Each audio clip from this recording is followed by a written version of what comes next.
अगर सड़कें खामोश हो जाए तो संसद आवारा हो जाएगी। यही इस देश का चरित्र है। याद होगा 1977, 1972 जिस समय इंदिरा गांधी को 1975 में जाकर आपातकाल लगाना पड़ा और एक ऐसी आंधी इस देश में आई जिसने भारत की तस्वीर बदल दी। मैं मनीष आज आप सभी के बीच भारतीय संसद के आवारापन पे मैं कुछ बात रखने आया हूँ। जयप्रकाश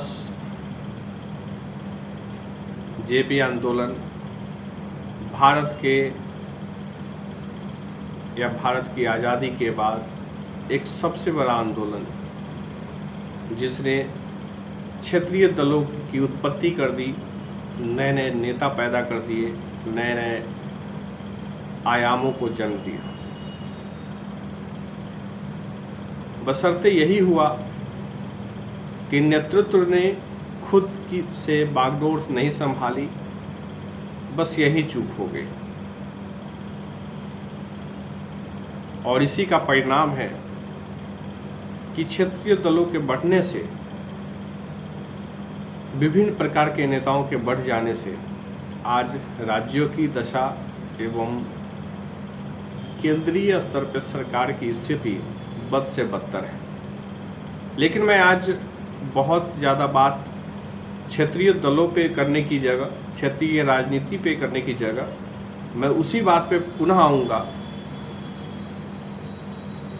कि अगर सड़कें खामोश हो जाए तो सदन आवारा हो जाएगी। यही गूंज थी सबसे महत्वपूर्ण और आज भी सटीक बैठती है कि पिछले 2 सालों से जिस प्रकार से कोविड-19 को लेकर भारत में हंगामा चल रहा है, देश के प्रधानमंत्री जो बोल रहे हैं और जिस स्तर का कोविड का खतरा उन्होंने बताया और लगातार बताते रहते हैं, एवं उनकी पूरी लॉबी या भारत सरकार की पूरी लॉबी जिस प्रकार से कोविड को लेकर के सिंसियर नज़र आती है, तब बहुत शर्म आता है कि उसी कालखंड में प्रधानमंत्री एक राजनीतिक पार्टी की दलाली करते हुए नजर आते हैं और चुनावी रैलियों में जिस प्रकार से भीड़ होती है, जिस प्रकार से राजनीतिक खेल होता है, तो कोविड गाइडलाइन और कोविड के खेल को समझने की तब जरूरत महसूस होती है। तब यह महसूस करने की जरूरत होती है कि हमारा सदन कितना आवारा हो गया है। मुझे इस बात में जरा सा भी विश्वास नहीं है, क्योंकि भारत का प्रधानमंत्री अगर हर कदम पे झूठ बोले तो यह देखकर हमें विचार और समझने की जरूरत है कि अब तीसरी लहर की तैयारी की बात चल रही है। लेकिन प्रधानमंत्री ने प्रथम लहर में ही जिस प्रकार से रैलियों का अंबार लगा दिया, जिस प्रकार से दूसरी लहर से पहले वैक्सीनेशन का काम शुरू हुआ, 2 डोज था, अब एक नया शगुफा चल रहा है तीसरे डोज का। क्या अंतर्राष्ट्रीय दबाव में हम इतने घिर चुके हैं, या कहा जाए कि भारतीय संसद अंतर्राष्ट्रीय खेल का एक बहुत महत्वपूर्ण हिस्सा बन गई है कि किसी भी प्रकार से भारत की संसाधनों को बेचते हुए उनकी आकांक्षाओं को पूरा किया जाए। क्या है यह, कौन सा खेल चल रहा है?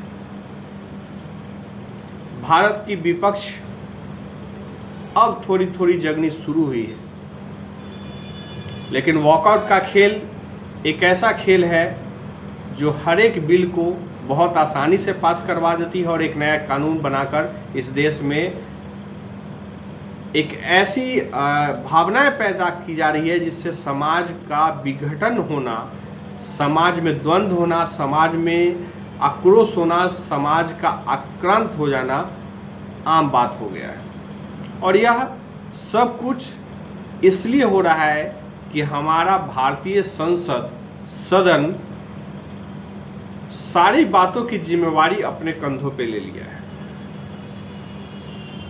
कोविड-19 के नाम पे चुनाव हो सकते हैं, रैलियां हो सकती है, भाषण हो सकते हैं, देश के बुजुर्ग प्रधानमंत्री रैली करेंगे और वो सुरक्षित होते हैं, उनको खांसी तक नहीं आती है, सर्दी तक नहीं होती है। लेकिन आम आदमी के साथ यह स्थिति नहीं है।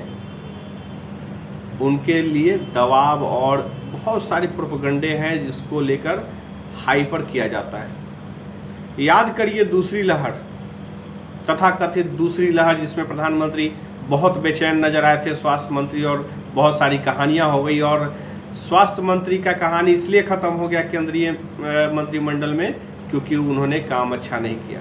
यह मुझे लगता है कि बढ़िया से दलाली नहीं कर पाए होंगे प्रधानमंत्री के लिए, वसूली का जो आधार होगा वह नहीं कर पाए होंगे, शायद यही वजह थी। टीवी चैनल, समाचार पत्रों से लेकर के फेसबुक, ट्विटर, यूट्यूब, ऐसे कौन से प्लेटफॉर्म नहीं थे, इंस्टाग्राम हो, किसकी बात आप करना चाहेंगे। हर एक प्लेटफॉर्म पे गूगल सर्च करके देख लीजिए कि दूसरी लहर में ऑक्सीजन के लिए किस प्रकार से नौटंकी हुई। प्रथम लहर के खत्म होने के साथ ही लोगों के मन में यह भावना डाल दी गई थी कि ऑक्सीजन का लेवल कम होने जा रहा है और आप दिन रात चेक करते रहिए। ऑक्सीमीटर बेचवाए गए। याद करिए मोदी जी जब आए तब एक डिजिटल इंडिया के नाम पर जियो का सिम की मार्केटिंग के लिए नरेंद्र मोदी जी का खुद का फोटो यूज किया गया एक कंपनी के द्वारा, यानी जियो के द्वारा। सिर्फ एक प्रॉफिटेबल कंपनी के रूप में अगर प्रधानमंत्री काम कर रहे हैं, अगर किसी कंपनी के मार्केटिंग हेड होकर के और मार्केटिंग स्ट्रेटजी के तहत काम कर रहे हैं, तो भारत के प्रधानमंत्री होने का दायित्व के साथ खिलवाड़ है। इसकी जांच करेगा कौन?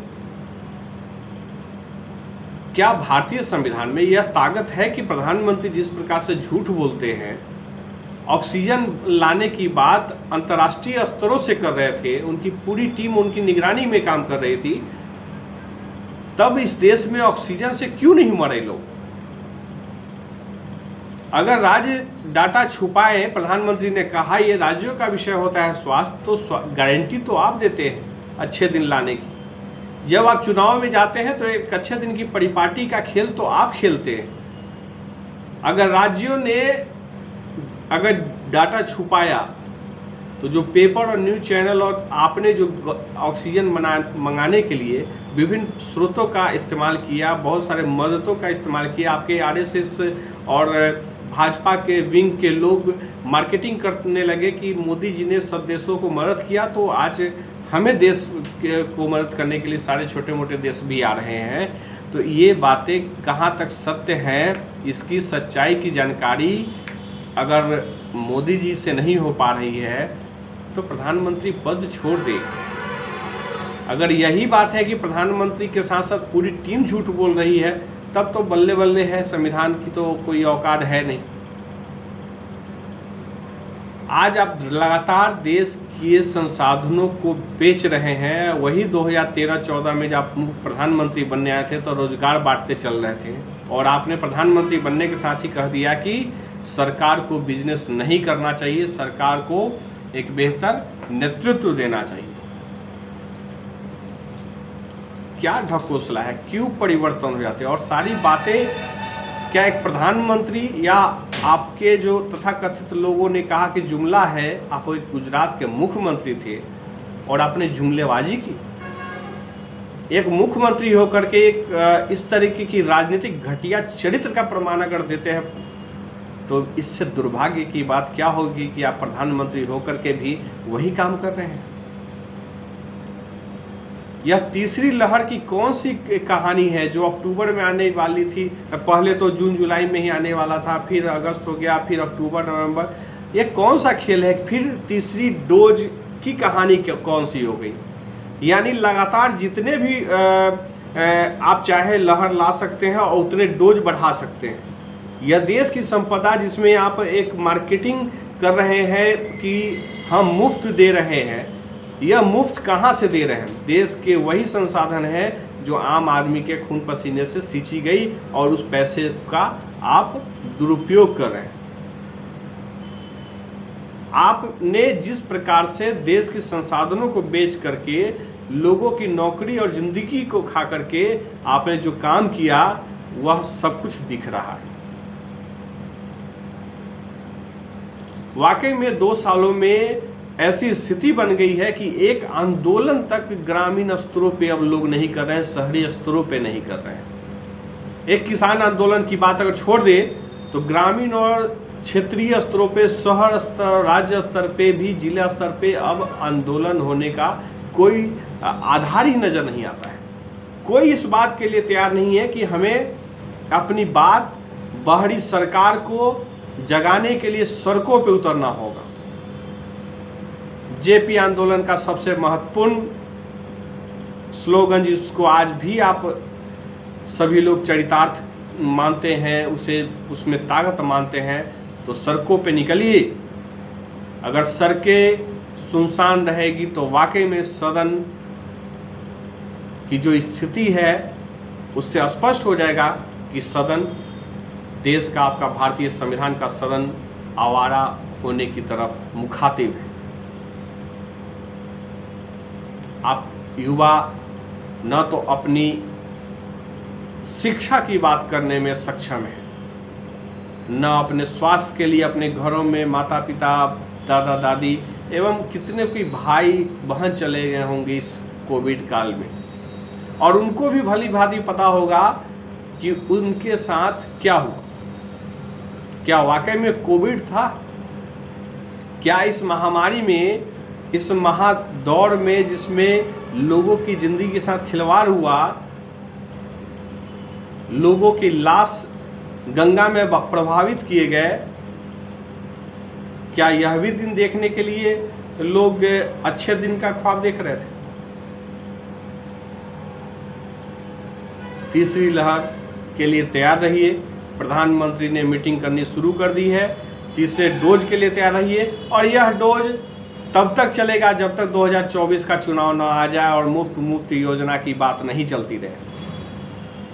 देश के संसाधन के साथ जो खिलवाड़ हो रहा है, देश की बेचने की जो तैयारी ईस्ट इंडिया कंपनी की तरह चल रही है, आने वाला समय आम आदमी के लिए पुनः एक आज़ादी की बिगुल फूंकने की जरूरत पड़ जाएगी।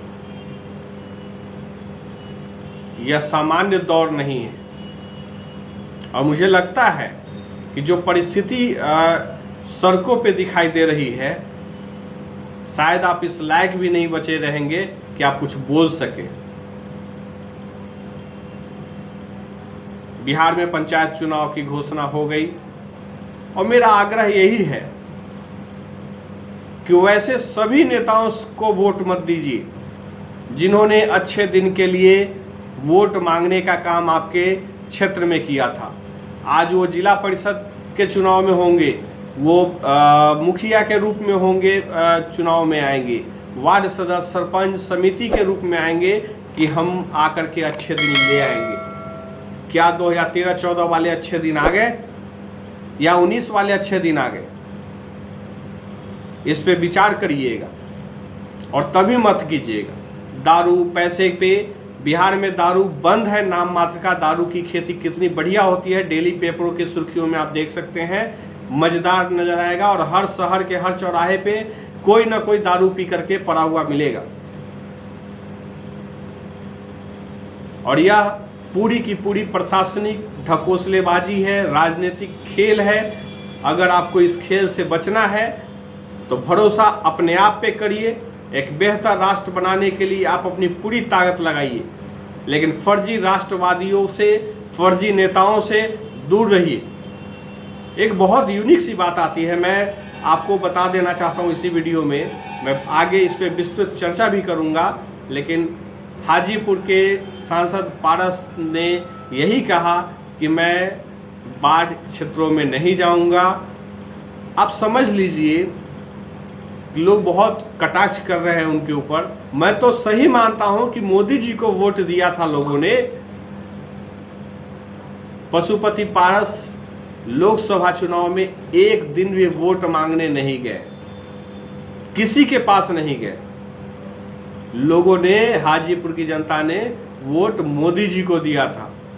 इसलिए जवाब नरेंद्र मोदी से लेना चाहिए कि इस कोविड काल में, चाहे किसी भी काल में, आपने ऐसे ऐसे लोगों को सांसद बना दिया जो यह कहते हैं कि हमें अपने क्षेत्र से मतलब नहीं है, पानी में डूबा है तो अधिकारी देख लेंगे।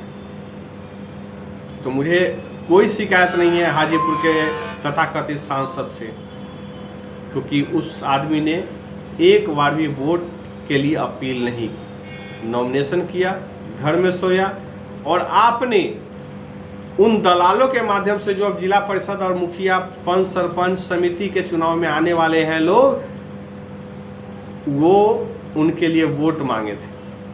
तो ध्यान रख करके इस बात का ख्याल रखिए कैसे लोगों से बचना है, और सड़कों को खाली मत रहने दीजिए। सड़कों पे गूंज होनी चाहिए, नहीं तो वाकई में संसद आवारा हो जाएगा। बहुत बहुत शुक्रिया, धन्यवाद।